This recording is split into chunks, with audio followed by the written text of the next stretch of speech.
Allow me to introduce myself. I am Ernst Stavro Blofeld. They told me you were assassinated in Hong Kong. Yes, this is my second life. You only live twice, Mr. Bond. Bienvenue au podcast Premier Visionnement. In my business, you prepare for the unexpected. Aujourd'hui, nous parlons de Bond, James Bond, agent 007. Just a drink. A martini, shaken not stirred. This never happened to the other fellow. Petite mise en garde avant de commencer. Si vous n'avez pas vu le film discuté aujourd'hui, je vais le spoiler complètement. Beg your pardon? It's got to knock. And meanwhile, how do you kill 5 hours? Bonne écoute. I got the bitch. Down there. Bienvenue à Tokyo. Aujourd'hui, nous parlons de On ne vit que deux fois, sorti en 1967 et réalisé par Louis Gilbert, avec Sean Connery, Akiko Wakabayashi, Tetsuro Tanba et Donald Pleasance. Je suis Mathieu et je vous aime. Alors, bienvenue dans la rétrospective des films de James Bond, même pas juste des films, on parle des téléfilms, on parle de tout ce qui est officiel, qui a été sorti avec le nom propre. Ça inclut des films qui ne sont pas comme officiels, pareil, ça se contredit un peu ce que je viens de dire, mais le film de 1954 de Casino Royale, comme que le film de Jamais plus jamais de 1983, et même le Casino Royale de 67, des films qui sont pas officiels, mais qui ont quand même les droits de pouvoir faire un film de James Bond. C'est toutes des choses qui sont couvertes là, dans les semaines ou dans cette rétrospective-là.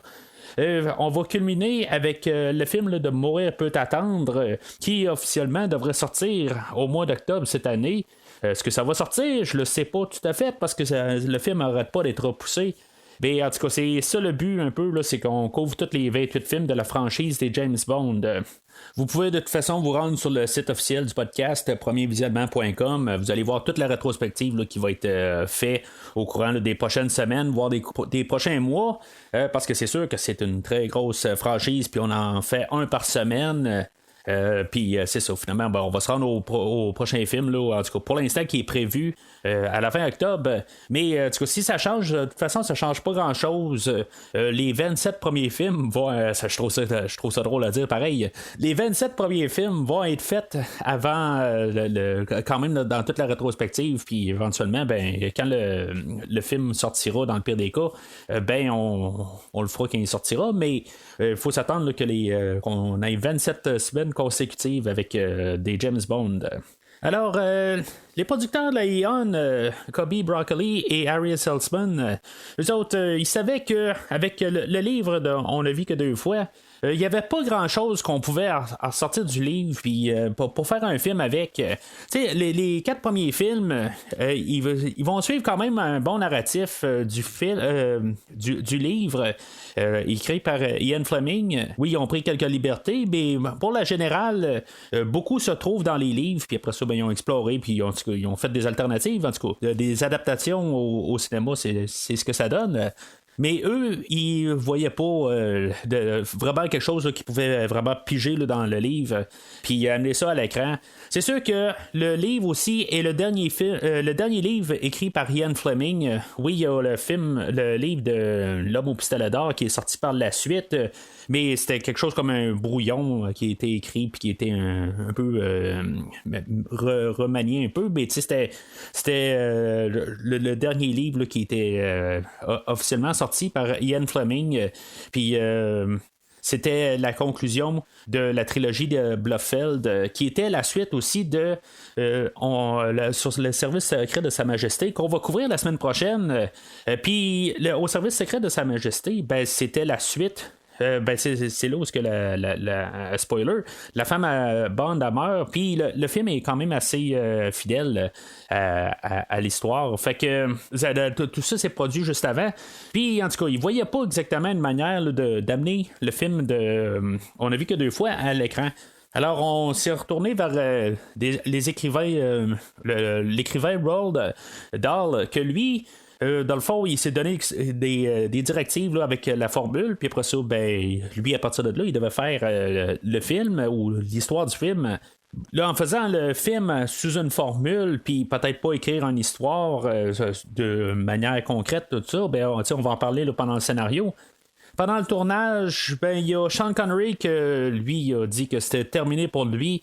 Il terminait le film, il finissait son contrat. Dans le fond, comme j'ai parlé quand j'ai parlé de Goldfinger, il y a Sean Connery. Il commençait à faire d'autres films, tout ça, il avait sa renommée, tout ça. Puis après ça, par la suite, il avait quand même pas le choix. Ce contrat avec le Eon, il avait comme pas le choix de tout le temps retourner sur un plateau de James Bond. Puis des fois, il perdait des occasions. Fait que rendu là, puis en même temps, il était comme sous contrat avec un certain salaire. Puis ça, c'est des choses qui est dommage un peu. Que c'est un peu une question salaire aussi qui a fait que Connery a voulu aller ailleurs. Il voyait d'autres acteurs qui gagnaient plus cher que lui. Puis quelque part, il était à la tête d'une franchise qui apportait plusieurs centaines de milliers de dollars. Puis il était payé juste quelques grenailles là-dedans. Fait que lui, il voyait mieux à quelque part. Mais il n'y a pas juste ça. Même pendant le tournage, là, quand il était rendu au Japon, il y avait un communiqué de presse, puis il y a des questions qui ont été posées à Connery. Connery est quand même assez direct, mais en tout cas, dans ce point de presse-là, ça a été pas mal là, la goutte qui a fait déborder le vase, que, tu sais, quelque part, sont allés un petit peu trop personnel, puis après un bout, là, il commençait à avoir son tas bien raide. Puis ça aussi, c'est sans parler de quand il s'en allait à un endroit pour filmer, il devait tout le temps tasser le monde, de prendre des rendez-vous avec la presse un peu plus tard, de ça, parce qu'il arrêtait pas là, d'interférer là, dans le plateau de tournage, tout ça. Fait que c'est toutes des petites choses de même là, que Connery là, est arrivé, puis il a dit là, c'est beau, là, je suis tanné d'ici, là, je veux aller faire mes affaires, puis arrêter là, de me faire harceler parce que on me prend pour James Bond, mais quelque part c'est mon travail.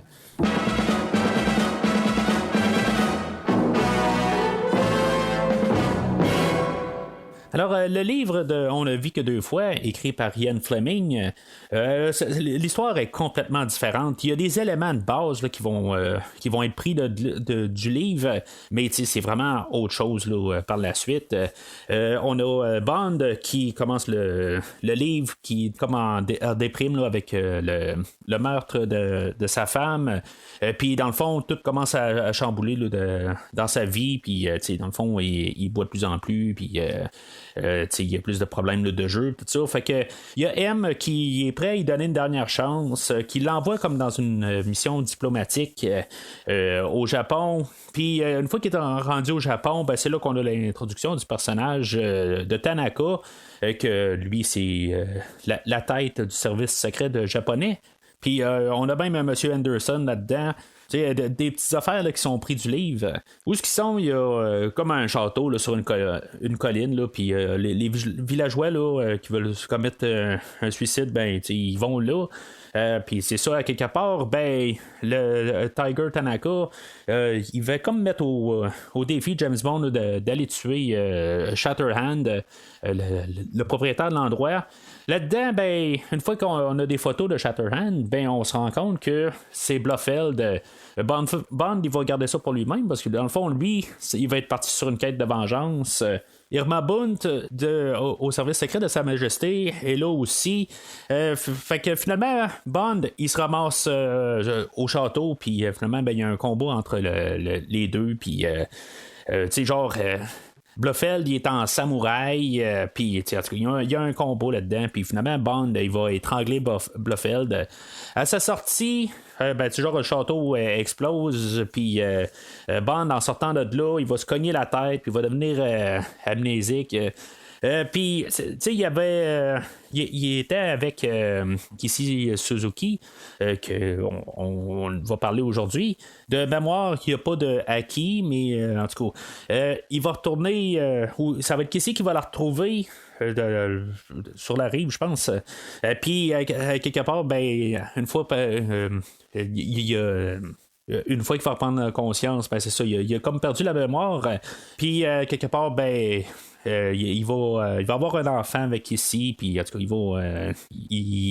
il va tranquillement un peu reprendre la mémoire, mais en tout cas, ça va finir pas mal qu'il va peut-être avoir une idée que s'il va genre en Russie ou quelque chose de même, il va peut-être pouvoir reprendre sa mémoire, là, mais tu sais, ça finit pas mal de même. Là, pour ceux qui arrivent et qui disent que là j'ai dit c'était le dernier livre, dans L'Homme au pistolet d'or, que Fleming avait commencé à travailler dessus juste avant de mourir, c'est ça, il avait fait comme ça, juste son pitch, là, il avait fait ses premières idées, puis il a comme suite à ça, jusqu'au début, il est encore amnésique tranquillement, en tout cas il est plus contrôlé, là, c'est un peu la suite de ça, là, fait que en tout cas, on parlera de ça quand on parlera de L'Homme au pistolet d'or.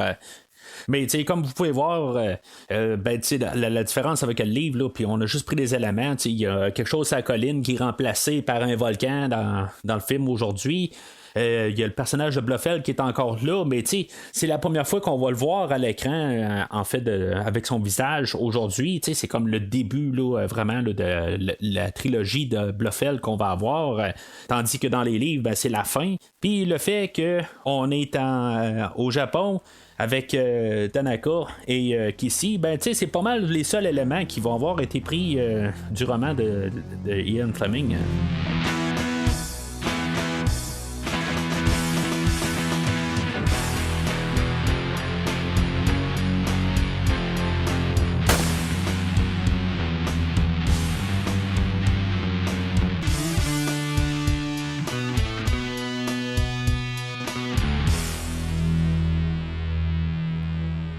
Alors, le film ouvre avec le traditionnel œil de pistolet.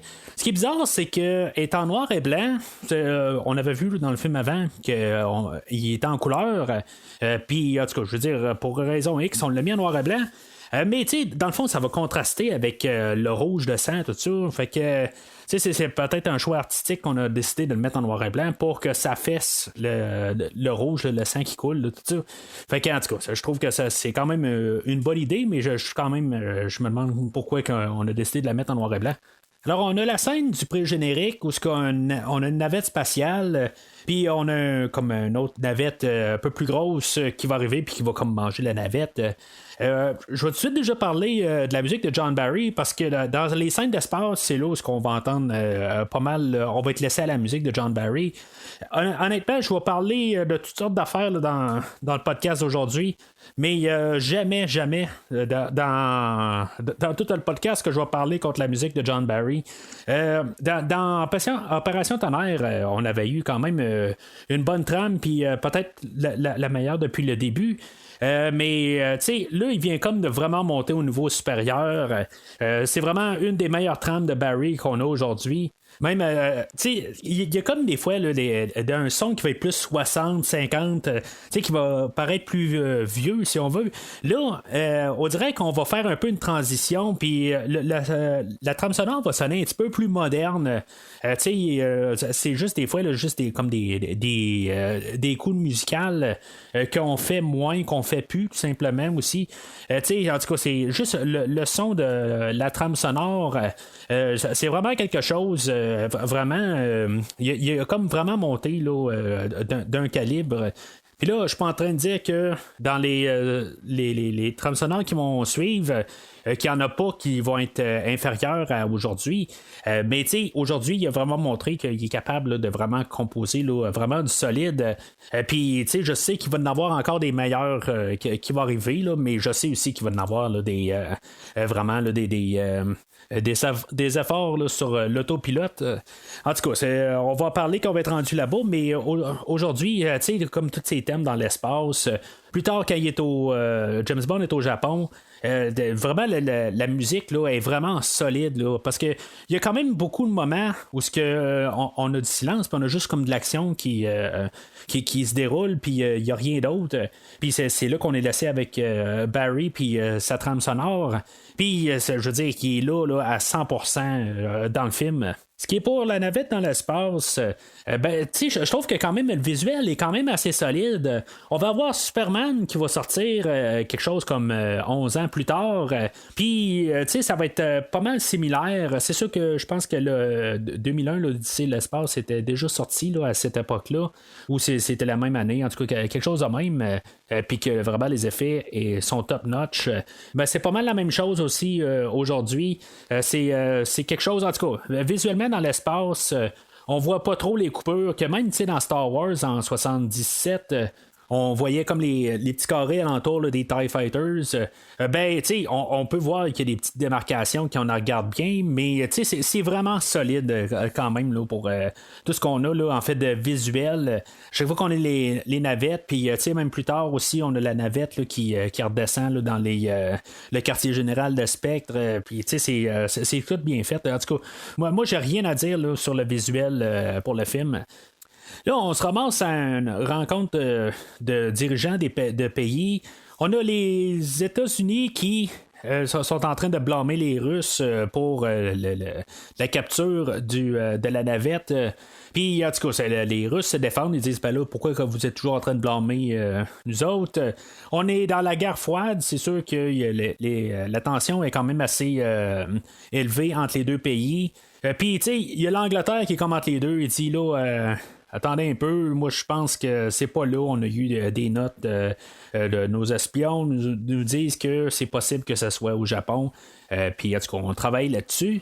Ça va être quand même assez drôle qu'on n'aura pas de Russes puis on n'aura pas d'Américains dans le film qui essaient de travailler sur savoir où est-ce que la fusée la fusée ennemie elle provient. On n'essaiera pas du tout là, d'essayer de trouver d'où ce qu'elle vient. Peut-être qu'ils sont ailleurs dans le monde en train de chercher. Mais tu sais, quelque part, il pourrait y avoir quand même d'autres pays qui recherchent aussi, qui ont eu le savoir là, pour le Japon. Tu sais, en tout cas. Fait que c'est juste quand même assez étrange. Puis là, ben, on va couper James Bond qui est en train de coucher avec une femme. Puis le plan là-dedans, ben, c'est de faire à croire qu'il se fait tuer sur la job, puis que James Bond va pouvoir continuer à opérer sans que les gens sachent qu'il est encore en vie. Fait que après avoir couché avec Ling, ben elle va faire relever le lit, puis James Bond va être pogné là-dedans, puis qu'il y a des tireurs qui vont arriver, puis qui vont le tuer. Ils vont tirer au travers du lit, puis que il va y avoir la police qui va venir confirmer qu'il était décédé. Tu sais, j'essaie juste de comprendre un peu la logique de la chose. Plus tard, on va savoir que Ling a été placé pour l'opération en soi. Mais tu sais, si les tireurs, eux autres, sont légitimes, c'est comment ça fonctionne. Eux autres, ils font juste rentrer, ils tirent, puis ils sauvent. Dans le fond, j'imagine que c'est quelque chose de même. Ils arrivent, puis ils appellent le quartier général à eux autres, puis ils leur disent, bon, ben, le Bond a été liquidé, tu sais. Fait que, en tout cas, moi, c'est comme ça, je vois ça. Puis la police arrive, puis eux autres sont dans le coup un peu. Ils savent que Bond il est supposé de paraître pas mort, mais il est pas mort. Mais sinon, en tout cas, je sais pas exactement comment ça peut se dérouler. Sinon, si mettons une ligne était là pour le tuer vraiment, puis les tueurs sont dedans, ben la police, tu sais, je veux dire exactement comment ça peut fonctionner. En tout cas, c'est la seule manière que je peux voir que ça peut fonctionner. Puis ça, c'est une idée de Saltzman encore, un des producteurs, où ce qu'on tuait Bond dans le pré-générique. Tu sais, on avait vu ça dans Bon baiser de Russie, dans Opération Tonnerre, c'est pas vraiment évident. D'un côté, là, j'en ai parlé parce qu'on avait un cercueil qui était marqué JB dessus. Puis qu'on était supposé de penser que c'était James Bond, mais en bout de ligne, ben, on le voyait en même temps, fait que ça a comme pas rapport.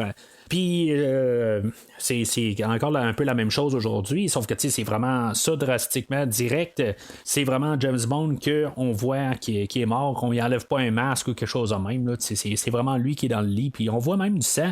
Fait que quelque part, je sais pas si James Bond, pendant qu'il était dans le lit à l'envers, s'il y avait comme des capsules en tour ou dans le lit, c'était fait qu'il y ait des genres de petites bulles de sang qui explosent avec l'impact des balles, tout ça. Là, en tout cas, je comprends que visuellement, ils veulent nous amener une idée, puis qu'il y a des petites affaires qui marchent pas, ou je veux dire, il faut vraiment pousser. Puis c'est ça, en tout cas, il réussit à faire à croire qu'il est mort. Puis on tombe dans le générique avec une chanson de Nancy Sinatra. Tu sais, Frank Sinatra était ami avec les Brocolis puis Saltzman. Puis eux autres, ils ont vu grandir sa fille Nancy. Puis qu'en bout de ligne, ben, elle avait commencé à avoir certains petits succès. Puis ils l'ont approché là, pour faire la tune thème, ce qui selon moi est pas mal supérieur à qu'est-ce qu'on a vu. Ben pas mal. Tu sais, j'ai bien aimé Opération Thunderball la dernière fois avec Tom Jones, puis Goldfinger, ben c'était correct là. Puis c'est sûr que j'aime bien aussi From Russia with Love. Ça c'est sans oublier aussi là, la tune de Herb Alpert la dernière fois là, avec Casino Royale de 67. Mais ça je le mets comme à part parce que on n'est pas dans la même série, puis on n'essaie pas vraiment là, de se battre contre ce film-là. Parce qu'en même temps, j'en ai pas parlé tantôt, mais ce film-là est sorti quelque chose comme le film d'aujourd'hui est sorti comme 3 mois après Casino Royale. Fait que ils sont pas ils pouvaient pas réagir au film précédent. De Casino Royale, tout était comme pas mal là, dans Cannes, puis tout était pas mal filmé. Point de vue musical, peut-être qu'on faisait encore des ajustements là, au film. Puis mais ça n'a pas tout à fait rapport. On regarde pas le film de Casino Royale comme nécessairement une compétition, même si ça l'est d'un côté, parce que le succès de ce film-là pourrait des fois nuire à la publicité du film de James Bond aujourd'hui. Sauf que Casino Royale, c'était vraiment arrangé pour montrer que c'était une parodie. Fait que ça l'a vraiment distancé les deux. Quelque chose qui va être vraiment différent quand on va parler là, de Octopussy et de Jamais plus jamais là, en 83, où ce que les deux films peuvent avoir nuit là, un envers l'autre. Ce qui est pour l'effet visuel là, comme tout le montage de Maurice Bender, que lui il avait fait celui-là du Dr. No et de Opération Tonnerre, ben on dirait qu'il essayait de faire un peu ce qu'il a fait la dernière fois. Mais tu sais, je sais pas, ça marche pas. C'est peut-être trop un peu essayer de faire ce qui était la dernière fois, de mettre la thématique. Tu sais, dans Opération Tonnerre, c'était de l'eau, puis là, ben, tu sais, c'est le volcan. Mais tu sais, je pense que c'était plus artistique un peu, là, c'était plus psychédélique la dernière fois, il y avait quelque chose. Là, c'est comme une image sur une image, puis en tout cas, je suis pas trop fan, honnêtement. Là, je trouve que c'est un de mes montages là, les moins que j'aime le moins dans la globalité des choses. Alors, on en rouvre le film avec les funérailles en mer de Bond. Puis, tu sais, on n'a pas parlé dans les films parce que Bond aussi, c'est un commandant là, dans l'armée marine. Puis c'est ça, fait qu'il y a, des funérailles à la mer. Tu sais, mais le fait qu'on n'a pas parlé, je veux dire, ça vient des livres quand même. Plusieurs fois, là, il fait référence là, qu'il a été dans l'armée marine. Puis là, je dis ça comme ça, je sais pas exactement comment on appelle ça. Mais dans les films, c'est ça, c'est la première fois qu'on le voit de cet aspect-là. Mais c'est des choses qu'on va voir là, je veux dire de plus en plus. On va le voir quand même là, aux 3-4 films. Il y a tout le temps comme une référence un peu là, que c'est un commandant de l'armée marine, là, en tout cas. Fait que il va être plongé à la mer, puis il y a des plongeurs qui vont venir le chercher, puis vont l'amener dans un sous-marin. Puis là, c'est là qu'on va avoir la scène dans le bureau de M. Tu sais, M, il a son sous-marin privé.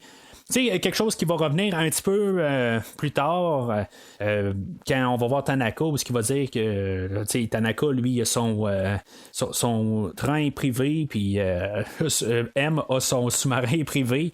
En tout cas, c'est aussi en même temps pour changer un peu peut-être les choses, parce que depuis le premier film, on voit tout le temps le bureau de M puis le bureau de Moneypenny à la porte.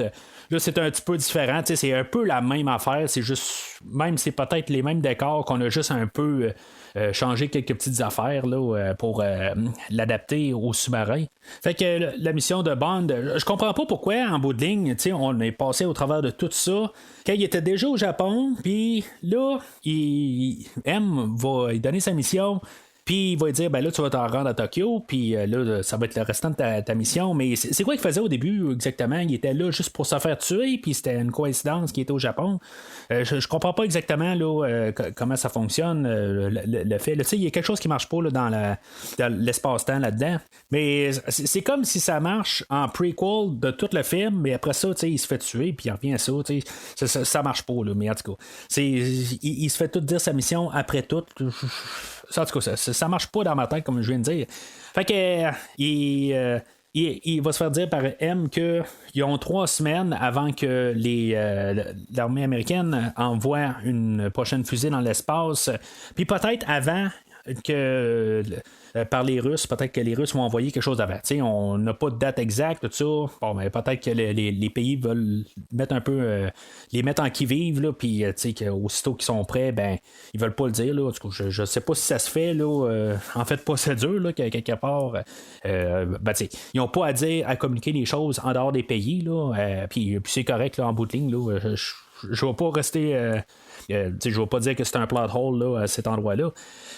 Ce qui est drôle, c'est quand Bond sort du bureau de M, puis Moneypenny, elle dit c'est quoi le mot de passe, puis elle dit que je vous aime, puis Bond il la garde, puis M, Moneypenny, elle dit il faudrait que tu le répètes, puis Bond, la manière que Connery l'interprète, c'est comme c'est pas, je l'ai très bien compris, puis il sort du bureau là, c'est juste drôle un peu, comme je veux pas le dire ou quelque chose de même, en tout cas. La manière que c'est interprété, là, c'est vraiment bien fait.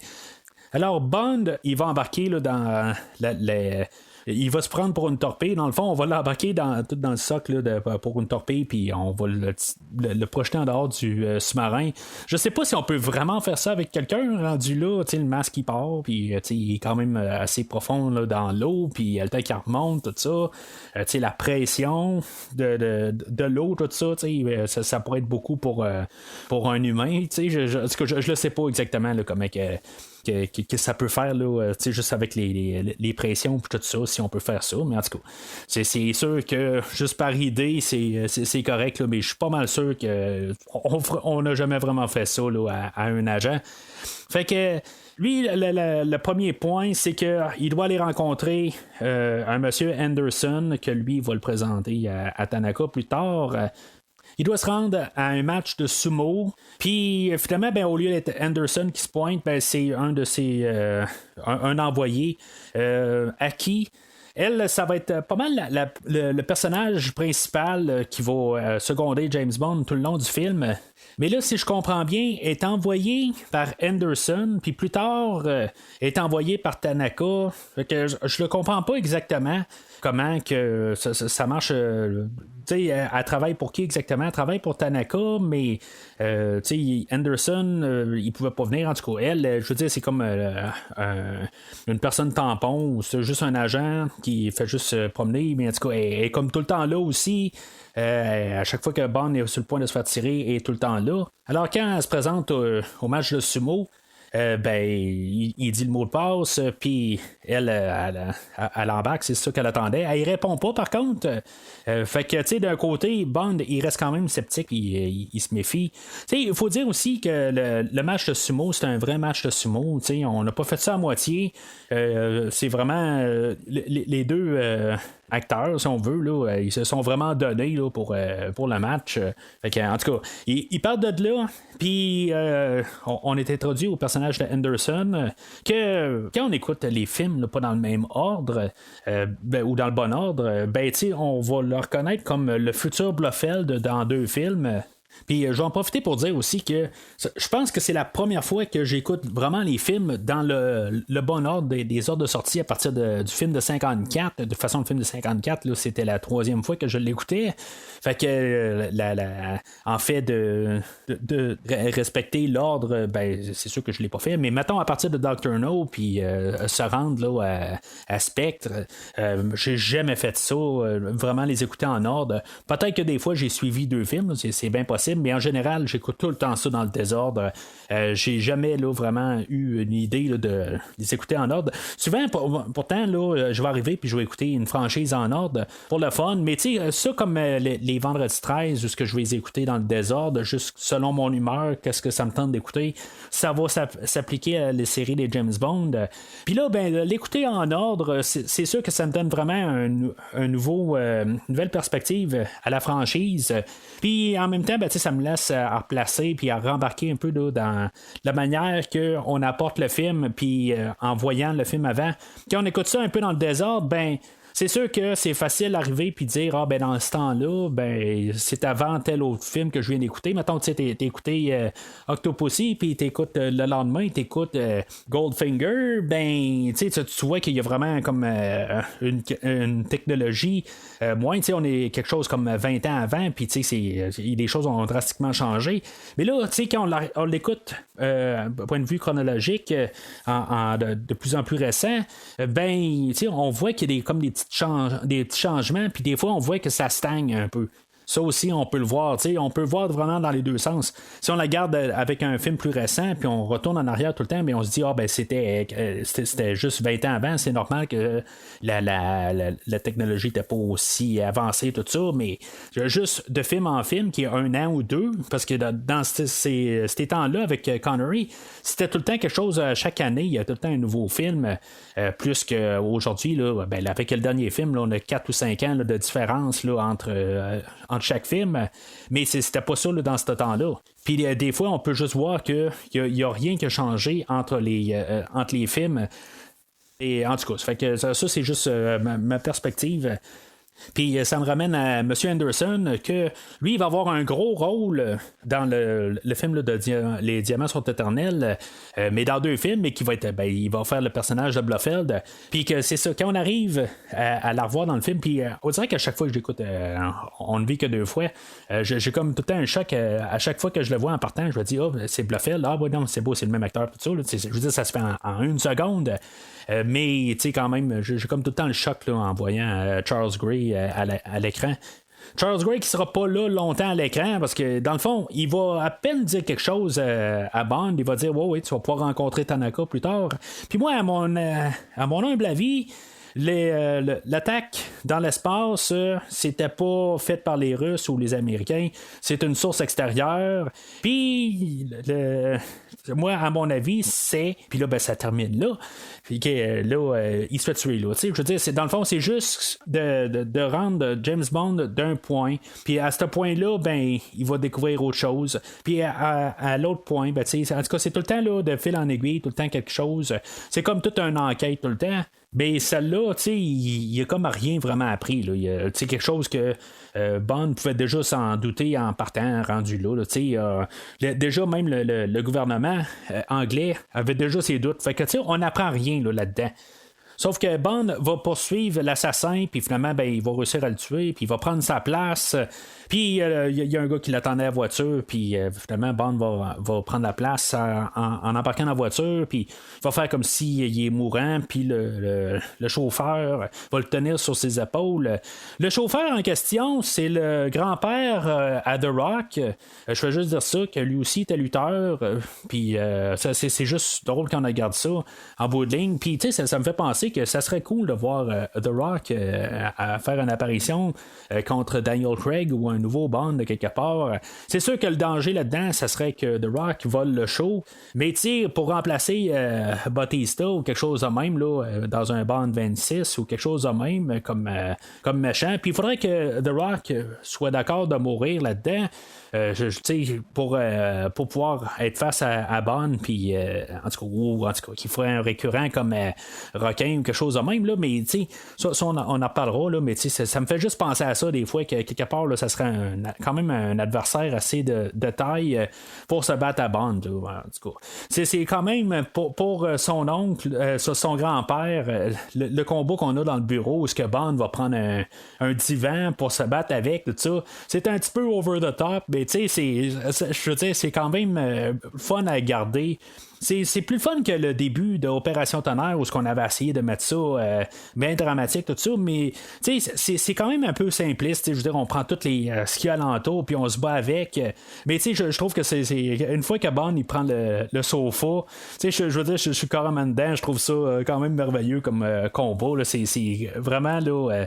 N'importe quoi un peu, on sert vraiment de tout ce qu'on a, puis c'est correct en bout de ligne, je veux dire, j'ai rien à dire contre ça, je trouve que c'est quand même le fun. Là. Ça dure pas longtemps, par contre, c'est juste correct, là, c'est 30-40 secondes, puis c'est tout, là. Ça termine assez rapide, puis c'est parfait pour qu'est-ce que ça l'a fait. Il y en a pas trop, puis il y en a juste assez. Là. Alors, on suppose que Papy Rock, il se fait tuer quand Bond il va y casser une statue sur la tête.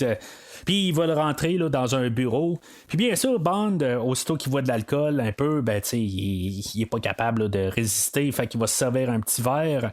Même il va trouver ça un petit peu dégueulasse. Là, il est pas tout à fait d'accord, mais on boit en premier puis on pose des questions après. Là, fait que c'est pas mal ça.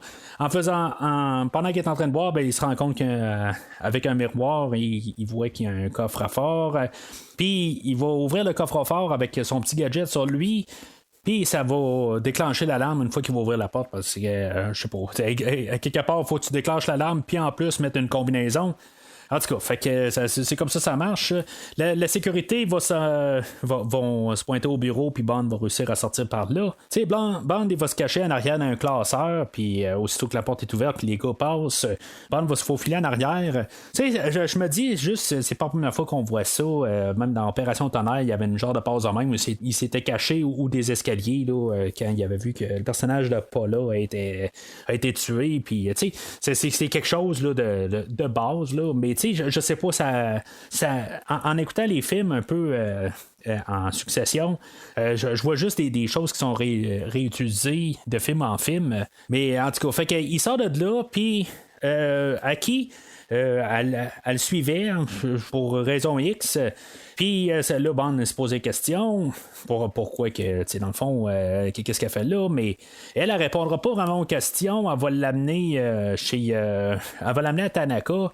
Tu sais, dans le fond, elle va sortir de l'auto puis elle va s'arranger pour que Bond la suive puis que Bond va se ramasser là, dans un corridor où ce qui va avoir une genre de grosse glissade puis que Bond va tomber carrément là, sur le sofa en face de Tanaka. Tu sais, je le sais pas exactement. Tu sais, je pense qu'il faut pas vraiment se poser de questions. Je pense que c'est une manière pour au pire des agents de se sauver puis que Tanaka, lui, il a juste son bouton pour faire descendre les gens.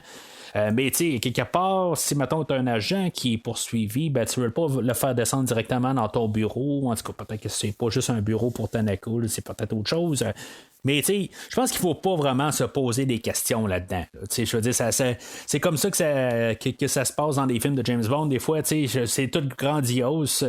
Puis en bout de ligne, ça n'a pas de sens. Là. C'est comme Felix Leiter tout le temps. Il y a comme une grosse mise en scène quand, dans le fond, il pourrait juste arriver puis juste se repointer à la face puis dire « Salut James », tout ça. Mais à chaque fois qu'on a un nouvel acteur, c'est comme à toutes les fois qu'on voit Félix, dans le fond, on a comme une réintroduction pour essayer de nous embarquer du suspense pour qu'on se demande qu'est-ce qui se passe avec c'est qui qui est en train d'attaquer Bond, puis finalement on se rend compte que c'est un allié.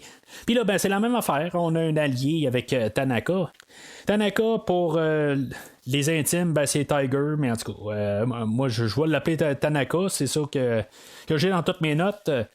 Avec Tanaka, on va examiner les documents que Bond a trouvés là, dans le coffre-fort dans l'édifice là, de Osato. Dans les documents, on va parler de l'Ox qui est peut-être de l'essence. Puis en tout cas, ça va amener à une scène un peu plus loin. Avec des produits, puis en tout cas tout ça. Puis il y a une photo aussi où on va voir un grand bateau, le Ningpo, qui va amener encore à une autre scène un peu plus loin. Mais après ça, on prend comme une pause de courir un peu partout, où ce que Bond va embarquer là, dans la culture japonaise, puis on va être apporté à toutes ces scènes-là par Tanaka. Dans le fond, là, Bond va avoir des massages, puis toutes des affaires de même. Puis, une fois qu'il va avoir il va se faire un massage, ben il va y avoir Aki qui va prendre la place de la masseuse. Puis en tout cas, je le sais pas exactement. Il me semble que Bond, il a de l'air à la trouver à son goût, puis elle aussi. Mais tu sais, à quelque part, c'est pas long, puis je veux dire, à trop moyen, là. Puis c'est quasiment elle là, qui va chercher Bond là, pour coucher avec. Ce qui n'est pas vraiment chose inconnue là, dans la franchise. Mais en tout cas, fait que c'est un peu tout ça. C'est un peu un 5 minutes là, de pause. Puis après ça, on en recommence à l'enquête. Où est-ce que Bond va avoir pris rendez-vous avec le monsieur de Osato. Ouais, ben, le président, dans le fond. Puis, on va être introduit à lui, puis à numéro 11, dans le fond, dans l'échelle de spectre, Helga Brandt, qui est, à mon avis, là, on a essayé de remplacer Fiona Volpe, qui était dans Opération Tonnerre. On a une rousse, puis elle travaille pour Spectre. Puis je pense que c'est à peu près ça qu'on va faire avec le personnage. Mais c'est le film juste avant, mis à part Casino Royale, c'est juste avant, on en reprend encore un peu des affaires qu'on avait vues dans Opération Tonnerre. Faut pas oublier que Opération Tonnerre est le film qui a fait le plus d'argent là, jusqu'à date, puis même jusqu'à aujourd'hui. Fait que pour eux autres, les personnes qui font le film, là, que ce soit l'écrivain ou que ce soit les producteurs, tout ça, probablement qu'ils veulent essayer là, de regarder Opération Tonnerre puis dire ça a marché dans Opération Tonnerre, fait que ça va marcher aujourd'hui. Honnêtement, je trouve que c'est surtout le plus gros morceau. Tantôt j'ai parlé de juste Bond qui se cache en arrière d'un classeur. Ben là, je trouve que essayer de recopier le personnage de Fiona Volpe dans le dernier film, en plus d'avoir un personnage qui est à peine là, je trouve qu'on a passé à côté. Là. Il aurait fallu faire quelque chose là, de pas mal plus différent. Là, elle aussi, on va essayer de montrer qu'elle s'en fout un peu de James Bond. Elle veut peut-être coucher avec un peu, mais sa loyauté est envers Spectre et non James Bond. Puis en même temps, je sais pas qu'est-ce qu'ils ont contre les Russes, mais en tout cas, ça tombe que les deux personnages sont russes. Je sais pas, c'est ce qui fait aussi que c'est plus apparent qu'on va aller chercher, qu'on va la faire comme une personne là, qui peut pas être séduite par James Bond. Puis qu'il travaille pour Spectre. Mais en tout cas, je trouve que ça fait juste comme une pâle copie là, dans le film d'aujourd'hui. Puis même plus tard, on va voir le gros bras Hans, qui va être comme le combat final du film, que lui, il n'aura pas de place du tout là, dans l'histoire. Peut-être qu'on aurait dû l'inverser au moins, parce que, oui, ça va être Hans, c'est comme un genre de clone à Red Grant du deuxième film, mais sauf qu'il y a quand même quelque chose comme 3-4 ans de différence. C'est pas juste en train de copier Opération Tonnerre. On aurait pu au moins mélanger ça un peu, puis peut-être que c'est ça qu'on aurait dû faire. Là. En tout cas, c'est juste une idée, là. Mais c'est pas moi qui écris les films. Fait que Bond va être un peu stressé dans le bureau à Osato, que une fois qu'il ouvre le bar, que le corps à Papy Rock sera encore là, mais finalement il est pas là. Peut-être qu'il était pas mort, ou peut-être que les gardiens de sécurité l'ont trouvé par la suite. En fait, on ne saura jamais. Puis je m'en fous carrément. Mais c'est ça, fait qu'Osato, Bond, il se fait poser pour un genre de vendeur, puis qu'il veut acheter des produits, puis de Osato. Osato, ça sert absolument à rien. Là. Osato, il arrive, puis il voit que Bond est armé, puis il va dire, regarde, on va le faire assassiner tout de suite. Puis, il n'y a pas de. Peu importe sa couverture, ça change rien, là, ça n'a aucun lien avec le restant de l'histoire. Puis encore une fois, aussitôt que Bond sort de la bâtisse, il manque de se faire tuer, puis Aki est toujours là pour le secourir. On a une genre de petite poursuite de voiture que dans le fond, il va se terminer où il y a un genre de méga gros hélicoptère qui va arriver avec un genre de gros méga aimant pour ramasser là, la voiture là, des assassins, puis qu'évidemment l'auto va être largué en mer. Je me dis juste où se caler la caméra pour regarder l'hélicoptère. Là, c'est même pas vu de l'hélicoptère, c'est vu de l'extérieur. Là, normalement, je me dis juste pourquoi ils n'ont pas placé une caméra dans l'hélicoptère puis une caméra dans à côté, là, qu'il y en ait deux. Mais ça c'est du détail. Là, on s'en fout un peu. Là, oui, techniquement, c'est une erreur du film, là, mais on s'en fout carrément. Là. Alors, Tanaka va les contacter, puis il va leur dire qu'ils ont vu là, le Ningpo au port. Fait qu'on va se ramasser au port. Puis là, il va y avoir encore une autre poursuite où Bond va courir au travers là, des cargaisons. Puis Aki, elle va se sauver pour aller trouver Tanaka. Puis, tu sais, il y a des gros plans là-dedans, puis que c'est quand même pas pire. Il y a John Barry, bien sûr, puis sa musique là, qui est quand même un peu maître de la scène. Tu sais, dans le fond, on voit Bond un bout où c'est un gros plan éloigné. Là, c'est quand même pas pire, où il y a du monde qui arrive de partout. C'est vraiment un très bon plan. Là, c'est vraiment le grandiose. Il y a Bond qui se tire comme des paliers, puis il tombe là, dans des bacs à vidange. Que, tu sais, quelque part, on le voit là, que c'est pas Sean Connery qui saute en bas. Mais tu sais, la coupure à quelque part où il saute en arrière du bac, puis que Connery sort, je trouve ça quand même pas pire. Tu sais, c'est bien pensé, c'est tout d'une prise. C'est parfait, c'est bien fait quand même. Mais malgré tout, Bond va se faire capturer. Puis il va être, en guillemets, torturé par Helga Brandt, que, comme j'ai dit tantôt, ben, est comme un peu comme Fiona. Volpe d'Opération Tonnerre. Je pense qu'elle va un peu profiter de James Bond, elle va coucher avec. Puis par la suite, ben, ils vont prendre l'avion ensemble. Puis, c'est des fois, tu te poses des questions, tu te dis, ça sert à quoi? Pourquoi qu'elle l'a pas tué après? Ben, dans l'avion, à quelque part, Bond va arriver, puis il va se dire que là, on va essayer de t'embarquer là, dans un genre de plan de protection, puis ça va être moi qui va te protéger parce que je suis le meilleur agent. Puis là, ben, c'est elle, je pense qu'elle avait besoin d'entendre ça.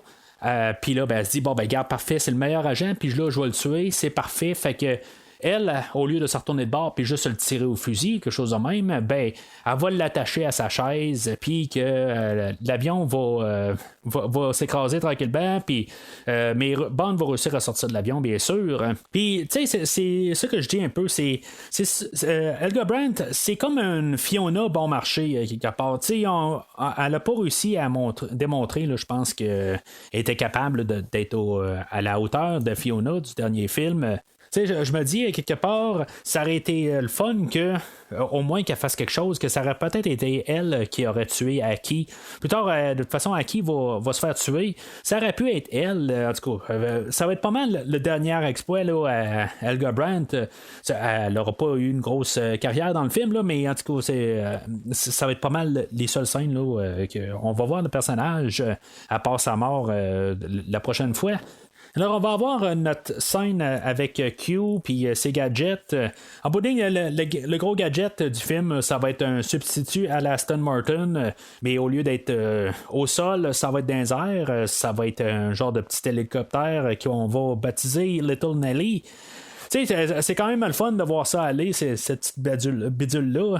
Tu sais, on voit quand même qu'il y a des plans, fait que elle volait vraiment. C'est basé sur une affaire là, qui a été fabriquée là, genre en 62, quelque chose de même. Puis ça a été comme un peu perfectionné au courant des années. Puis en tout cas, là, c'est Bond qui s'en sert. C'est là qu'on va avoir aussi la vision là, d'un village de pêcheurs qui est à côté des volcans. Puis Bond, en observant sur les volcans, ben, il va se faire attaquer par d'autres hélicoptères. On va avoir comme une grosse scène.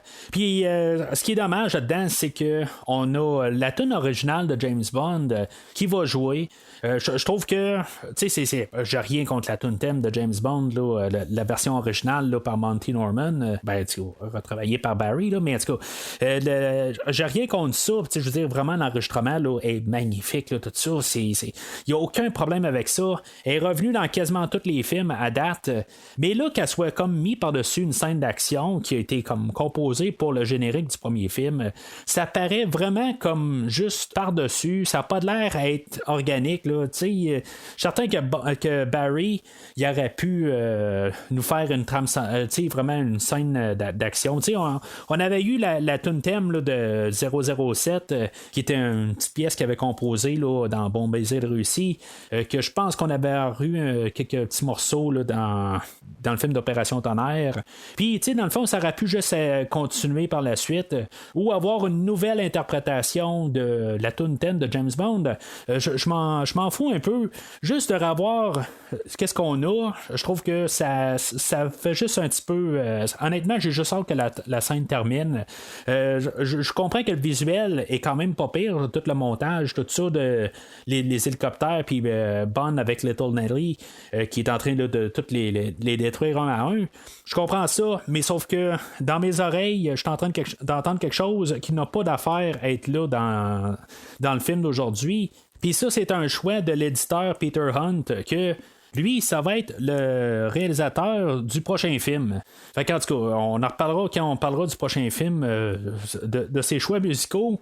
Mais pour l'instant, je trouve que dans cette scène-là, il y a quelque chose qui marche pas, puis je trouve que ça détruit un peu la scène totalement. Par logique, à quelque part, est-ce que ça a du sens que oui, il se promène alentour des volcans, puis il voit rien, mais là, c'est en s'en allant de là que les gens attaquent. Fait que là, c'est comme t'es en train de dire que finalement, il y a peut-être quelque chose. Si les méchants, guillemets, là, ils n'auraient pas attaqué Bond, peut-être qu'il y aura aucun soupçon là-dessus, mais là, le fait de se faire attaquer, ben, ça l'ouvre les soupçons.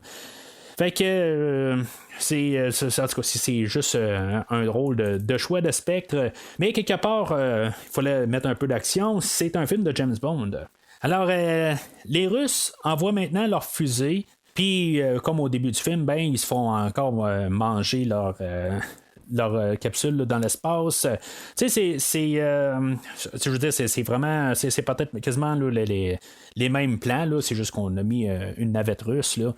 Tu sais, ça n'a pas comme d'impact au début. Tu sais, il y avait un gars qui était resté là, dans l'espace au début du film. Là, tu sais, c'était vraiment, là, ça partait vraiment dramatique.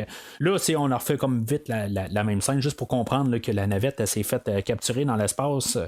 Puis c'est là qu'on voit ce qui se passe par la suite, par contre, où ce que la navette de Spectre elle redescend sur Terre, puis on voit que c'est Spectre finalement qui est en arrière de toute l'organisation, là, tout le plan.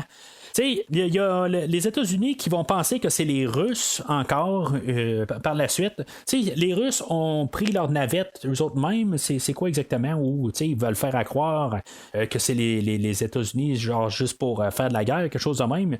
Tu sais, je sais pas. Tu sais, je veux dire, tu renvoies pas une navette ou une fusée dans l'espace qui coûte plusieurs millions de dollars, puis pour juste avoir un plan juste pour écœurer les États-Unis, pour leur dire non, c'est vous autres qui nous a volé notre navette, puis c'était juste une question là, d'une façade pour créer la guerre. En tout cas, moi je pense pas que ça se fait. Peut-être que ça se fait, puis on ne sait pas, puis c'est juste des affaires entre pays, là, puis des raisons pour partir de la guerre.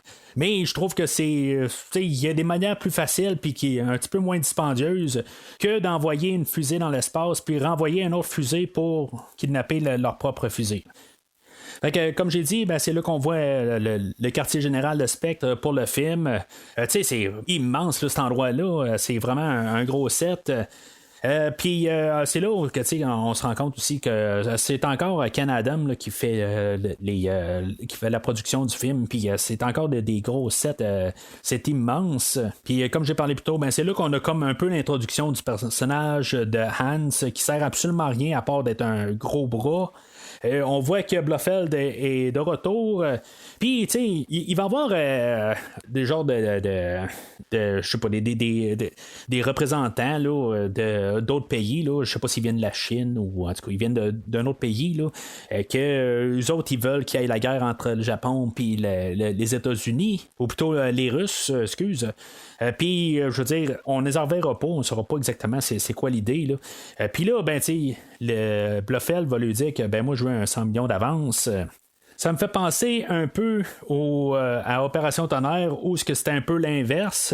où ce qu'on avait Angelo, que lui avait eu de la chirurgie plastique, puis à la fin, ben, il a dit, ben moi je veux un tel montant d'argent de plus, je pense que c'était 150 000 de plus sur son chèque de paye pour continuer l'opération. C'est un peu l'inverse. Là, c'est Spec qui décide, moi, avant de continuer, je veux quelque chose de plus. En tout cas, sont pas si d'affaires que ça, quelque part, Spectre. Puis, tu sais, c'est comme. Je trouve ça plate un peu parce que, tu sais, dans Opération Tonnerre, je pouvais voir qu'il y avait un certain sens. C'est comme une compagnie un peu, puis, tu sais, ils ont comme des principes. Tu sais, je comprends que c'est des méchants, tout ça, mais c'est ça que ça vire un peu dans ce film-là, c'est qu'ils ont un petit peu moins de principes à quelque part. Je trouve que ça nuit un peu à l'organisation, un peu juste le visuel. Pas que je suis pour qu'est-ce qu'ils font, mais tu sais, juste en fait de principe là, de leur idée. Puis je trouve que là, ils deviennent juste des méchants carrément. Quand dans le film d'Opération Tonnerre, ben tu sais, c'est comme si même avec Bon Baiser de Russie là, qu'on les avait vus, ben ils ont une certaine philosophie, là, je sais pas si je peux appeler ça de même, là, une manière de procéder. Puis oui, c'est très. Il y a vraiment là, une ligne à suivre. Puis là, ben, la ligne elle vient un petit peu là, floue. Là. Puis je trouve juste ça plate un peu. Là, qu'on on a un peu. Là, c'est selon l'humeur là, de Blofeld. C'est juste ça que je trouve plate. Quand les autres versions de Blofeld, ben, il y avait une ligne, puis c'était ça. Puis que, tu sais, comme dans Opération Tonnerre, de la manière que c'est apporté, moi, j'ai vraiment aucun doute que si maintenant l'argent était là, ben, eux autres, ils allaient vraiment rendre les bombes. C'est comme ça qu'ils procédaient. J'ai comme jamais eu un doute qu'il y avait quelque chose du côté de Spectre qui était pas prêt à tenir leur côté du bargain. En tout cas, c'est juste une petite affaire qui vient de changer avec le film, puis juste ça m'écœure un petit peu. Dans les mêmes scènes, ben, pour faire réfléchir là, les deux représentants, on va les appeler, là, pour les faire réfléchir, ben, Blofeld va exécuter Helga Brandt. Je veux dire, je trouve ça un petit peu nono quelque part. Elle, c'est le numéro 11, elle doit assister à plusieurs les conférences là, qu'on avait vues dans Opération Tonnerre. Ben, elle n'a probablement assisté à une couple là-dedans. Puis, tu sais, elle doit savoir que la défaite ou des problématiques, ils en veulent pas dans le spec, puis ça l'amène à la mort. Puis, tu sais, à quelque part, qu'elle sait pas qu'elle va se faire exécuter quasiment, tu sais, elle suit comme si de rien n'était Osato. Tu sais, je sais pas, là, à quelque part, je trouve juste que elle tient pas avec son nom de numéro 11 ne vaut pas qu'est-ce qu'on voit là exactement là. Je pense qu'à quelque part oui, on a tout peur de la mort à un certain degré, tout ça, puis que quelque part ben, quand on sait que notre temps est sur le point d'arriver, je pense que je trouve juste que j'aurais pas vu quelqu'un comme Largo qui était que lui était le numéro 2 là, mais moi dans ma tête soit numéro 2 ou numéro 7, ils sont tous des choisis, puis quelque part, ben, ils ont des numéros. Je sais pas si, mettons, qu'un numéro 2, Largo, est décédé, si un numéro 2, le numéro 3 est tombé à numéro 2, si, mettons, peut-être que c'est un genre d'échelle, là, quelque part, en fait, là, de confiance qu'on a, puis le numéro 11, c'est moins confiant, là. C'est peut-être ça aussi, là. Mais tout ça pour dire que j'aurais pas vu Largo en train de pleurnicher dans le bac avec les piranhas. J'aurais vu comme Largo plus arriver puis dire bon ben regarde, j'ai foiré puis c'est beau, je suis exécuté. Là. Mais là elle a l'air à comme demander à Sato de venir l'aider ou quelque chose de même. Là. Puis en tout cas c'est juste ça un peu. Je trouve qu'il y a un peu de la désorganisation là, dans Spectre. Alors, on en retourne avec notre bonne équipe, qu'eux autres n'assassinent pas leur équipe. Mais, tu sais, là, Tanaka va nous présenter son école de ninja. Puis lui, il a un plan pour James Bond, dans le fond, pour qu'il puisse les suivre. Il va arriver avec l'idée là, qu'on va transformer James Bond en japonais. Tu sais, dans le fond, on va y raser le ventre, puis on va y mettre une moumoute sur la tête que Sean Connery avait déjà. Dans toute sa carrière de James Bond, il y avait déjà une moumoute sur la tête. Là. Si vous le saviez pas, là, je suis désolé de vous l'apprendre, là, mais Sean Connery était déjà chauve en 1962. Puis honnêtement, là, la transformation, je vois pas c'est quoi que ça l'apporte quelque part. Je vois à peine de différence à part que Bond va marcher un peu plus le dos courbé. Puis c'est tout, c'est la seule différence que je vois vraiment là. La mammouth a fait qu'il va avoir un style différent de cheveux. Puis ce qui est le fun pour Connery, ben, c'est qu'il n'y avait pas besoin de les peigner différemment. Il mettait juste une différente mammouth là, sur le plateau, mais en tout cas. Fait que le plan là-dedans, c'est que aussi. Bond va être entraîné comme ninja, mais en bout de ligne, il va apprendre quelques petites passes. Mais Bond a déjà il sait comment se défendre. Il y a un certain, genre il fait du judo, des affaires de même là. Il y a un bon départ à quelque part. Si c'est pour lui apprendre comment utiliser les suces pour pouvoir descendre là, dans le volcan un peu plus tard, ben on n'a pas du tout là, des scènes de même. Là, on le voit juste se battre avec des armes, tout ça. Je veux dire, on s'entend qu'il y a genre 4 jours pour devenir un maître de ninja. Là, ça a comme pas rapport. Là. Puis Bond, ben c'est ça, il va falloir aussi qu'il se marie, puis en tout cas, il va avoir comme toute une grosse mise en scène pour changer d'identité à Bond pour qu'il puisse infiltrer là, le monde. Mais tu sais, ça n'aura aucune incidence à quelque part. Il y a pas. Ça va les laisser arriver au village plus tard. Mais tu sais, je veux dire, c'est juste un peu n'importe quoi, tant qu'à moi. Il n'y a pas d'inspecteur à quelque part où il y a un moment de tension où quelqu'un va arriver et va dire hey, toi t'es pas japonais ou quelque chose de même, puis finalement ben il va se rendre compte oh c'est beau, c'est un japonais ou quelque chose de même. Il n'y a pas de. Il n'y a aucune incidence avec ça, puis ça n'a pas rapport.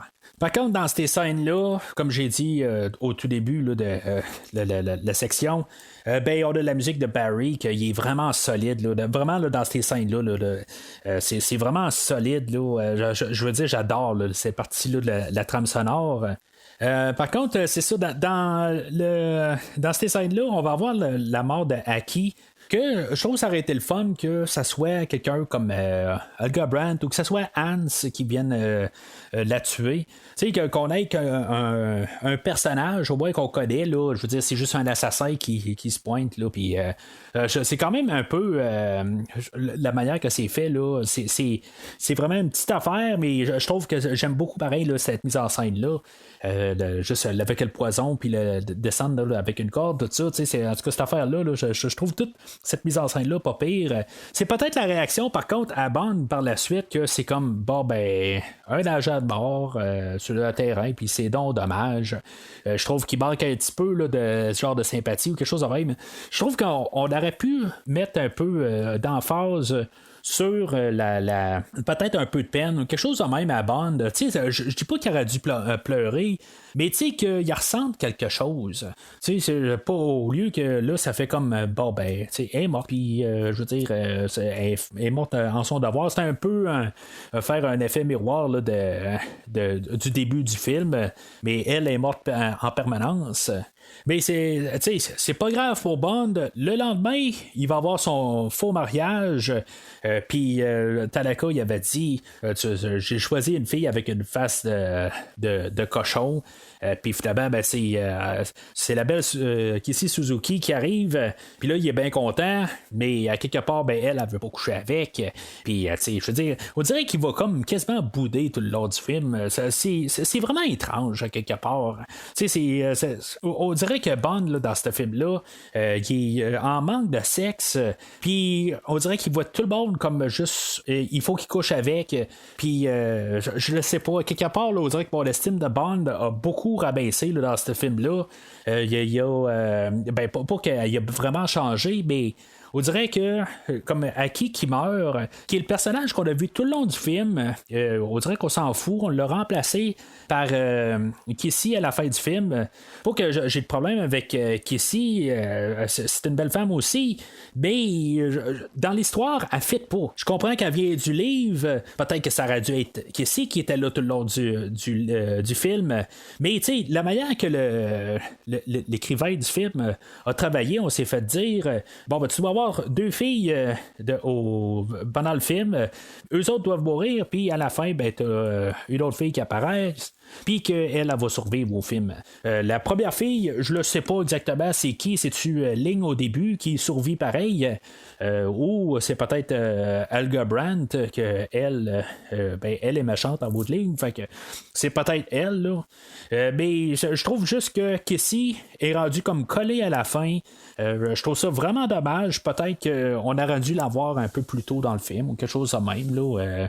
Mais tu sais, c'est apporté en plus par Tanaka que il dit j'ai choisi tel agent, puis tu sais, je veux dire, je t'ai choisi une belle femme en bout de ligne, là, puis il essaie de juste narguer Bond pour lui dire qu'elle est.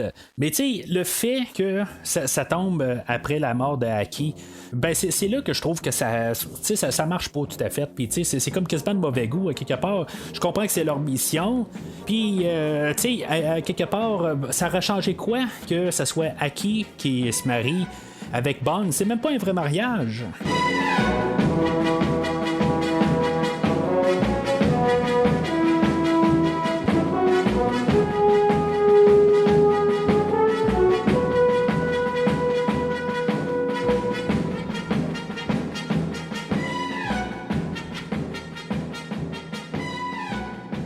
Alors, on arrive pas mal à la dernière section du film, où que les 100 ninjas de Tanaka vont arriver au village là, qui était à la base là, du volcan.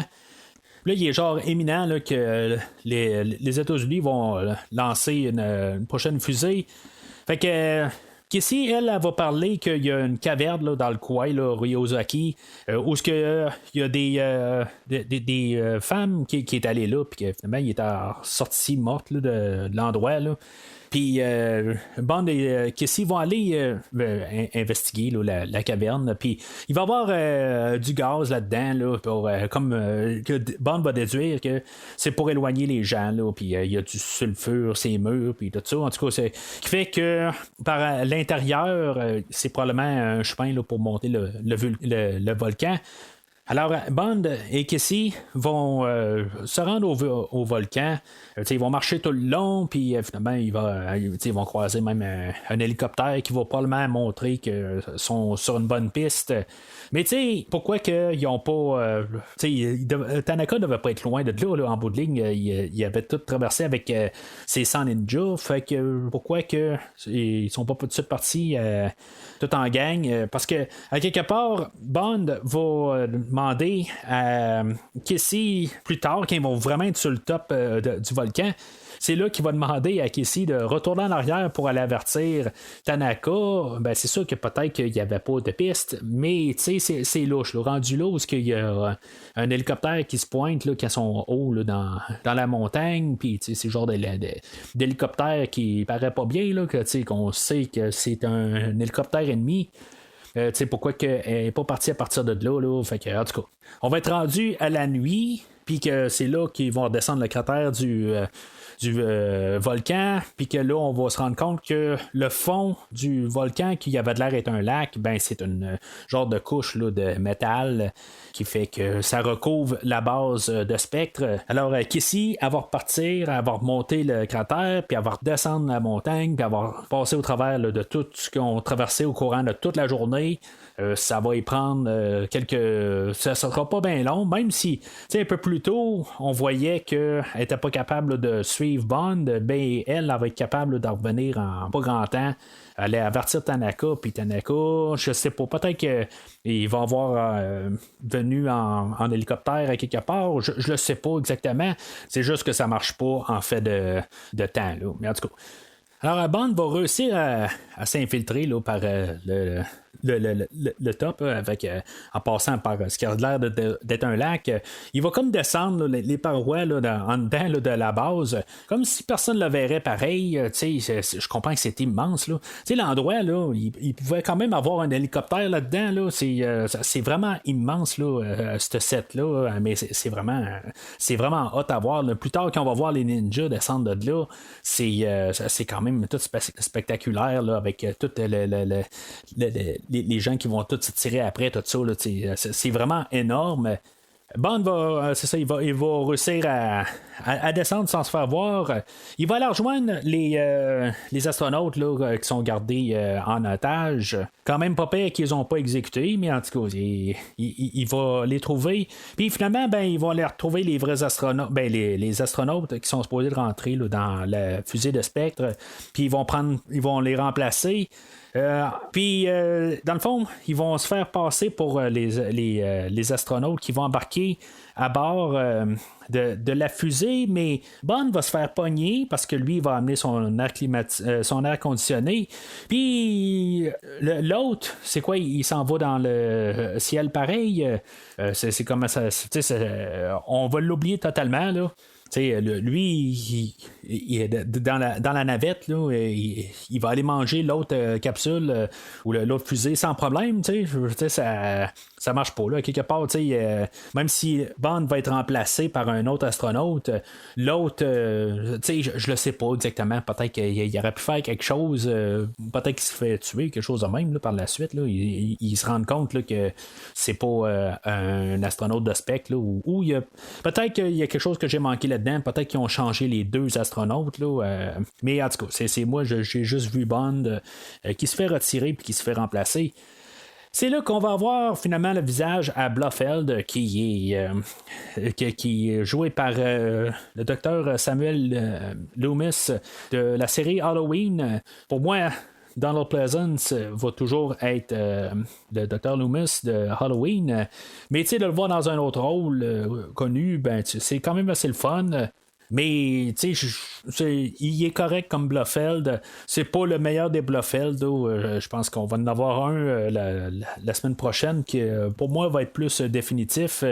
Mais ça va être comme le Blofeld définitif en fait d'apparence, peut-être parce que c'est le premier, comme que Sean Connery c'est le premier James Bond. Quand on va avoir des parodies comme Austin Powers qui va comme prendre l'univers de James Bond, puis je veux dire faire quelque chose avec là, mais je veux dire on va vraiment là, faire du cliché James Bond.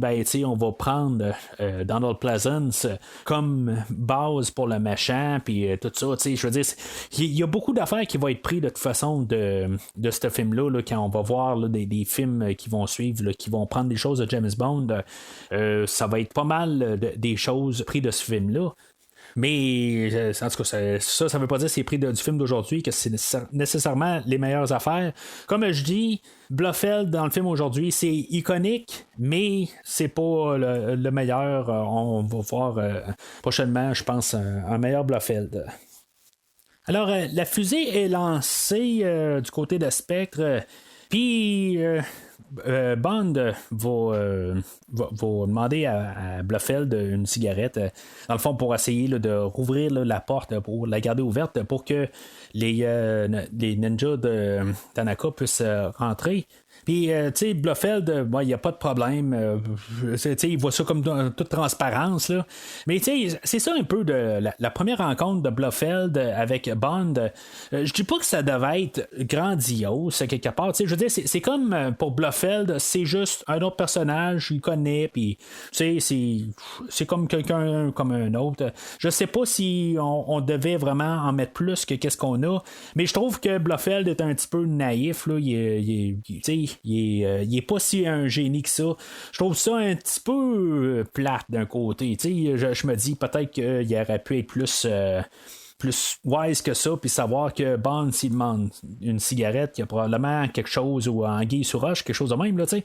Mais en tout cas, fait que Bond, avec la cigarette que Tanaka lui a donnée, puis c'est pas Q, c'est Tanaka qui a donné plus tôt, il va tuer comme le superviseur là, de la porte, puis finalement, Bond va réussir à rouvrir un peu la porte, puis les ninjas vont réussir à s'infiltrer à l'intérieur, puis finalement, il y a un ninja qui va réussir quand même à poser une bombe, puis qu'on va faire un plus grand trou, puis fait que les ninjas vont pouvoir descendre là, à pocheter, puis c'est là que je dis que là, la grosse scène arrive où il y a ça tire partout. Là, on est. Je sais pas si on est une centaine de ninjas, mais il y en a au moins une cinquantaine, certains. On est au moins 100 personnes à l'écran.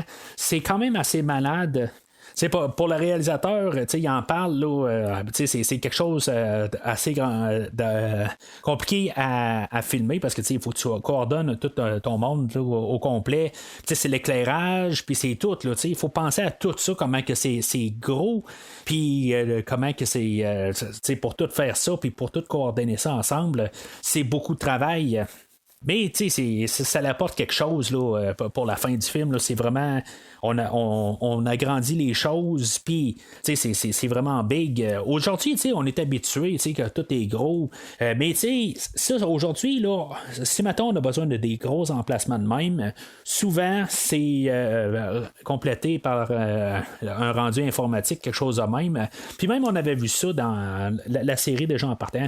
Des fois, on avait des choses qui voulaient paraître un peu plus gros, mais on avait là, des genres de matte painting là, pour mettre dans le fond de la salle qui faisait que ça faisait un peu plus grand, là, mais c'était la technologie qu'on suivait là, par la suite aussi pour essayer de faire les endroits plus grands, mais en tant que tel là, il était quand même un peu plus petit, là, mais juste l'apparence était plus grande, là, ou comme l'aquarium qu'on avait là, dans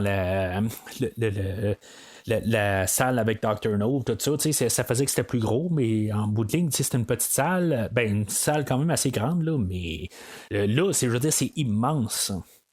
Fait que, ce qui est quand même drôle là-dedans, c'est que Blofeld va partir avec Osato puis Bond, puis à quelque part, aussitôt que Blofeld il va se retourner de bord avec un fusil, il va lui dire à Bond, il va dire le prix là, de la trahison, c'est ça, puis il va tuer Osato. Il était capable de tuer James Bond, mais non, il voulait rien savoir. Il va comme essayer de tuer Bond une fois qu'il va essayer d'embarquer dans son petit train. Pourquoi il l'a pas fait avant là, il faut pas vraiment se poser de questions. Puis il va le cibler, puis Tanaka va arriver, puis il va y lancer une étoile de ninja, puis finalement ça va empêcher que Bond se fasse tuer. Pourquoi que Bond a rien fait là? Je pense qu'il était un petit peu trop fessé dans sa tête pour se dire il va arriver quelque chose là. Je veux dire, ça n'a pas de maudit bon sens là. Il y avait la chance depuis tant d'années que Bond interfère avec les plans de Spectre.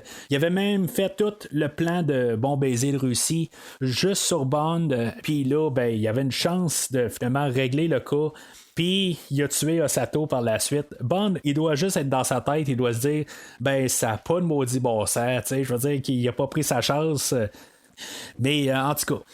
Alors, on doit se rendre à la salle de contrôle là, pour pouvoir arrêter la fusée Spectre de manger là, la fusée des États-Unis. Comme je l'ai dit plus tôt, si mettons il y avait un des deux pilotes qui faisait partie là, des astronautes qui ont été capturés, puis que là il était renvoyé dans une navette, c'est exactement ce qui va se passer par la suite. Pourquoi que il essaie pas là, d'empêcher ça. En tout cas, ça n'a pas de sens. Ben, c'est comme il faut penser plus que c'est la navette de Spectre et non le monde dedans là. Fait que on l'a comme oublié carrément.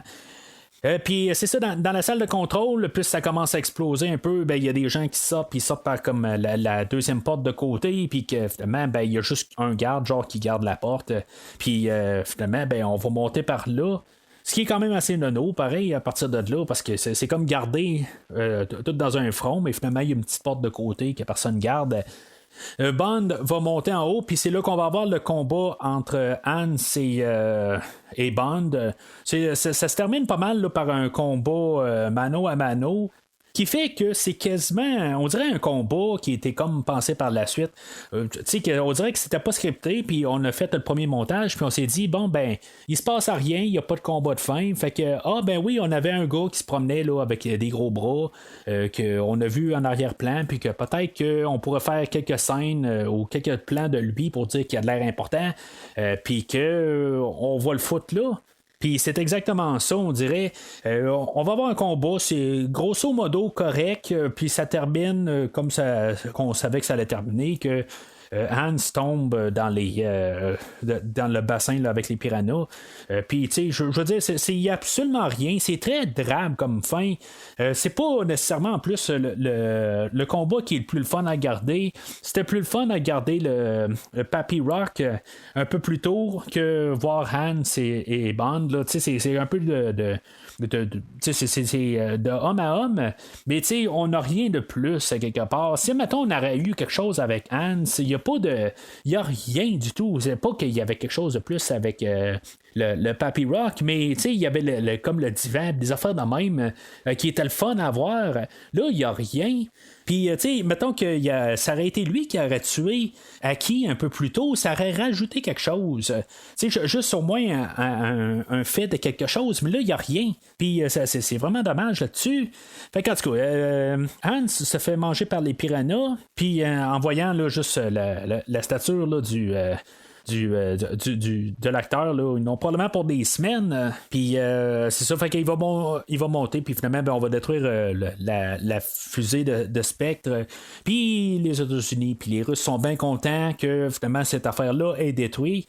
Puis en parlant de destruction, il y a Blofeld qui va faire une pause sur son petit train personnel où ce qui va aller peser sur un piton pour détruire toute la base. Tout explose. Il y a même le volcan qui se remet en éruption. C'est la grosse destruction totale. C'est un film de James Bond, dans le fond. Il faut que ça soit grandiose à la fin. C'est beaucoup plus gros que le film d'Opération Tonnerre, si on y pense bien, parce que, je veux dire, on avait juste le Disco Volante à la fin qui explosait. Puis, je veux dire, c'était quelque chose de petit comparé à ce qu'on a aujourd'hui, là, ça explose de partout. Il doit rester à peu près une cinquantaine de ninjas. Quelque part, ils vont sauter là, dans la mer ou quelque chose de même. Il va y avoir une vingtaine de bateaux qui vont être lancés par un avion qui va passer dans les parages. Là. Je sais pas si c'est l'équipe Atanako ou quoi. Là. En tout cas, il envoie 25 bateaux. Fait que si on se dit qu'il y a 2 ninjas par bateau, puis parce que là, il y a Bond et Kissy qui embarquent dans un des bateaux. Les ninjas sont ramassés, mais Bond et Kissy sont oubliés là. Fait que je sais pas, ça marche pas tout à fait. Là. Eux autres ils sont comme à la dérive là, dans la mer. Je sais pas si Bond a essayé là, de s'arranger pour cacher la vue à Kissy, puis il dit non, on est tout seul, puis là, il partait à la dérive. Puis, à quelque part, depuis un bon bout, il veut juste coucher avec elle. On dirait que c'est juste son plan ultime. Puis, aussitôt qu'il réussit à commencer à l'embrasser, le sous-marin là, de MI6 sort de sous eux autres. Puis, il y a même la mention là, de M qui dit Manapeni, est-ce que tu pourrais aller chercher 007? Puis, elle dit oui, il n'y a pas de problème. C'est quand même un peu rigolo là, de voir ça, là, mais le film finit là. Puis, c'est un peu comme pour terminer comme sur Opération Tonnerre, on finit dans juste les Bond et la Bond Girl à la fin du film. Mais ça n'a comme pas de lien avec ce qu'on avait vu juste avant. Là.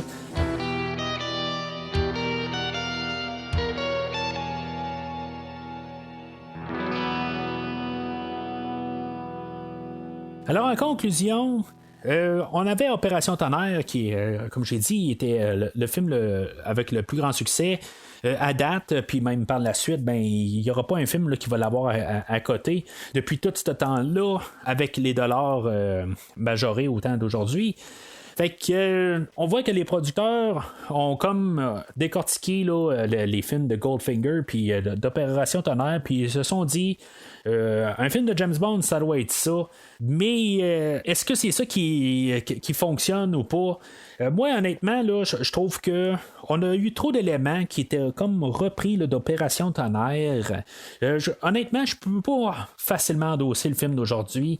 On dirait que Bond, il est pas là ou quelque chose de même. Il garde juste comme le film passé. Un petit peu comme Goldfinger, mais dans Goldfinger, il y avait des choses. Il y avait la Aston Martin, il y avait Hot Job, il y avait Goldfinger. Qu'est-ce qu'on a aujourd'hui? On a Blofeld. Blofeld qui est là pour à peu près 1 minute et quart. Il est vraiment pas là dans le film. À part de ça, on a Hans. Mais Hans, je veux dire, on s'en fout carrément. Pareil pareil pour Helga Brand, qu'on essaie de faire quelque chose avec elle, mais finalement, ça tombe carrément à l'eau, avec les piranhas, bien sûr. Tu sais, c'est comme ça. Point de vue, les machins, ça marche pas. Point de vue de même du côté à Bond, Tanaka quand même pas si pire. Je veux dire, il est quand même un peu charismatique. C'est quand même le fun un peu les scènes avec, mais c'est pas grand chose. Toutes les deux autres personnages là, de Aki et de Kissy, ben tu sais, c'est comme on a vraiment remplacé Aki par Kissy, puis Kissy elle arrive trop tard à la fin du film. Qui fait que ça tombe à plat rendu à la fin du film. J'aurais bien aimé ça voir Bond finir avec Aki, puis finalement, ben, à cause qu'on voulait suivre une formule, ben on n'est pas allé avec la logique des choses, on s'est dit juste c'est ça qu'on doit faire. Pourquoi pas avoir embarqué juste un autre flirt à quelque part. On aurait pu faire ça, mais il fallait que ça lie avec la fin du film, puis ça marche pas. Bond, qui est joué par Connery, il est pas si pire que ça, mais on voit qu'il est un petit peu blasé dans ce film-là. Il est pas totalement, c'est pas comme s'il s'en fout, mais à quelque part, c'est un peu comme Bond vers la fin du film, où il a de l'air d'être en manque, puis il a plus de l'air d'être concentré sur le film du tout. Je veux dire, il a de l'air juste à garder Cassie, il la garde dormir, puis il se dit, bon, ben, moi, je suis pas en train de coucher avec elle, maudite marde. C'est ça qu'un peu qu'on a comme impression un peu à la fin du film. Puis, tu sais, honnêtement, ça commence à être tannant un peu à la longue de voir les hormones de Bond à l'écran, puis que là, ça marche pas son affaire. C'est quelque chose là, qui joue contre le film rendu à un bout. Par contre, on a la musique de Barry qui est vraiment solide. Même la tune thème, c'est vraiment là, une des meilleures là, qu'on a à date. Puis c'est sûr qu'on a les plateaux où ce qu'on a toute la finale. C'est vraiment impressionnant. Puis même les scènes dans l'espace, je trouve que c'est quand même quelque chose qui est quand même pas pire. Mais tu sais, c'est pas assez là, pour balancer là, dans le côté du vert. Tu sais, c'est pas. Je vais lui donner vraiment un rouge, mais c'est pas le plus rouge des films que j'ai couverts. Mais tu sais, je peux tout simplement pas l'endosser. C'est plate comme ça. Mais quelque part, si maintenant on était pour me demander de endosser ou de présenter à quelqu'un que je vais lui parler d'un film avec Sean Connery en tant que James Bond, ben ça sera vraiment pas le premier film que je vais leur suggérer. Puis ça va être un des derniers dans le fond. Je vais y aller avec Goldfinger, je vais y aller avec Bon baiser de Russie. Puis même il y en a qui vont dire que ouais mais tu vois que je vais endosser Dr. No par-dessus. On a vu que 2 fois. Oui, parce que dans Dr. No, ben, c'est toute la création du monde, de l'univers. Il y a des choses qu'il y a de plus dans le film d'aujourd'hui. Aujourd'hui, on fait juste recycler Opération Tonnerre avec quelques petites affaires de Goldfinger, mais c'est vraiment rien à tout casser. Puis pourtant, le film a coûté genre 1 demi-million de plus à faire là, ou à produire. Mais tu sais, puis tu sais, en fait de production, ça paraît là, dans le visuel. Tu sais, je veux dire, c'est bien monté. Sauf que qu'est-ce qui est à l'intérieur, l'histoire, puis les choses que on aurait pu jouer avec pour faire que le film serait mieux, ben on n'a pas exploité ça à fond. On pense juste que peut-être que l'argent puis qu'est-ce qu'on met en fait visuel peut fonctionner. Mais honnêtement, là, quand on regarde le film, il n'y a rien vraiment là, qui est aussi bon de qu'est-ce qu'on a vu là, depuis le début là, de Dr. No. Ce qui est pour du livre de On ne vit que 2 fois. C'est un livre qui est correct. Moi, je sais pas si c'est le fait que Ian Fleming était sur le point de mourir vraiment là, quelques mois plus tard, ou que c'est juste qu'on est à la fin de l'histoire un peu, peut-être qu'il a tout dit qu'est-ce qu'il y avait à dire. Je trouve que c'est une histoire que oui, on n'a pas grand chose qu'on peut refaire un film avec, mais en bout de ligne aussi, je trouve qu'il manque un peu d'inspiration. Bond qui est sur une quête de vengeance. Oui, on fait suite à l'histoire précédente. Mais on dirait que Fleming voulait comme éteindre le personnage, même s'il a commencé à réécrire là, pour la suite. On dirait qu'il ne savait pas exactement comment finir le personnage de Blofeld. Puis c'est pas vraiment là, un des meilleurs livres à lire. Puis c'est tombant après l'histoire là, au service secret de Sa Majesté. C'était vraiment là, une déception comme livre. C'est pas un livre que je suis capable de vraiment endosser. Comme j'ai dit précédemment, moi je les ai lus toutes jusqu'à Opération Tonnerre. Après ça, je les ai écoutés en format audio. Ceux que j'ai écoutés juste en format audio, là, ça l'inclut celui-là. Puis il y en avait qui étaient quand même assez solides dans tout ça, là, quand même. Mais celui-là, ben honnêtement, là, il a juste comme pas passé. Il y a un bout où ils sont en train de décrire là, pendant plusieurs pages là, quand on la regarde sur la page, là, en tout cas, dans le format audio, là, on va peut-être passer 5 minutes là, à nous dire des ingrédients puis des affaires sur un poison puis tout ça, puis c'est juste comme interminable un peu. Le style à Ian Fleming, là, il aime bien décrire des affaires en précision, mais à quelque part là, il part des fois là, sur des dérapes là, dans ce livre là, puis honnêtement là, j'ai pas tout à fait embarqué. Le fait que Bond finit puis que tu sais pas exactement là, où est-ce qu'on s'en va. J'ai vu ça quasiment comme la fin du personnage. Il voulait comme retuer James Bond pour une deuxième fois, comme qu'il avait fait là, dans Bon Baiser de Russie. Puis c'est ça. Fait qu'en bout de ligne, là, je le recommande pas vraiment. Je vais toujours endosser pas mal là, les 5-6 premiers livres de James Bond, même si j'ai pas encore parlé là, des films qui s'en viennent là, basés dessus, là, que ce soit Vivre et laisser mourir, Moonraker, puis Diamonds Are Forever. J'ai pas parlé d'eux autres, même Casino Royale, je n'ai pas parlé ben, là, je vais en parler plus avec le film de 2006. Avec ceux-là qui ont déjà été adaptés, là, on a quand même là, des bonnes histoires écrites par Fleming. Puis que, je veux dire, rendu là, à la fin, là, au 12e livre, on voyait là, que Fleming avait la tête ailleurs, puis qu'il était peut-être temps qu'il passe à autre chose. Puis ça va un peu aussi avec la version film. C'est peut-être le temps, justement, que Connery se tasse, puis qu'on essaie d'avoir du sang nouveau. La semaine prochaine, on va parler au service secret de Sa Majesté, qu'on va remplacer Sean Connery par George Lazenby. Ça va-tu être une bonne chose? Ça va-tu redonner un boost? Tout ça, c'est des choses qu'on va parler la semaine prochaine. Mais le fait que Connery parte, ça va beaucoup insécuriser les producteurs. Puis, en tout cas, c'est des choses qu'on va parler là, la semaine prochaine. Mais honnêtement, je pense que juste avoir le film d'aujourd'hui, je pense qu'au moins de changer un élément, sur papier, c'est une bonne chose. C'est rien contre Connery, mais en voyant là, comment on termine le film aujourd'hui, que c'est juste un peu un réchauffé, peut-être qu'avec un nouvel acteur, là, on va pouvoir repenser des choses, puis améliorer des choses, ou juste comme redonner un nouveau souffle. Mais comme je viens de dire, c'est des choses qu'on va parler la semaine prochaine. Alors, c'est tout pour aujourd'hui. Si vous voulez suivre le podcast sur Facebook et Twitter, on va parler des choses de James Bond ces jours-ci. Êtes-vous d'accord avec le film d'aujourd'hui? Vaut-tu un rouge? Est-ce que vous mettrez que c'est le meilleur de Connery? Il est comme parti au summum? Ou il était le temps qu'il parte. C'est des choses qu'on peut parler sur le podcast. Faut pas se gêner, dans le fond, là, de poster vos avis sur le site de Facebook du site de Premier Visionnement. Mais sinon, on s'en reparle la semaine prochaine au service secret de Sa Majesté. Alors, au podcast, j'ai toujours essayé là, de vous enseigner 2 choses. 1, de jamais laisser l'adversaire vous voir saigner. Et de 2, de toujours avoir un plan de sortie.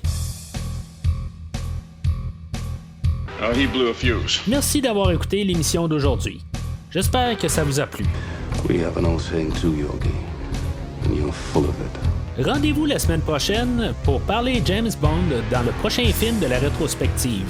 Well, we wouldn't want that, would we? Ou rendez-vous sur premiervisionnement.com pour écouter d'autres rétrospectives dont John Wick, Star Wars, Halloween et les films de l'univers DC incluant Batman, Superman, Wonder Woman et bien d'autres films.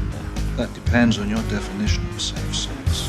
Vous pouvez écouter Premier Visionnement sur toute plateforme de balado-diffusion, dont Podbean, Spotify, Google Podcast, Stitcher, Pocket Casts et bien d'autres. Take a giant step for mankind. Prenez soin de vous et rendez-vous au prochain épisode. Keep my martini cool.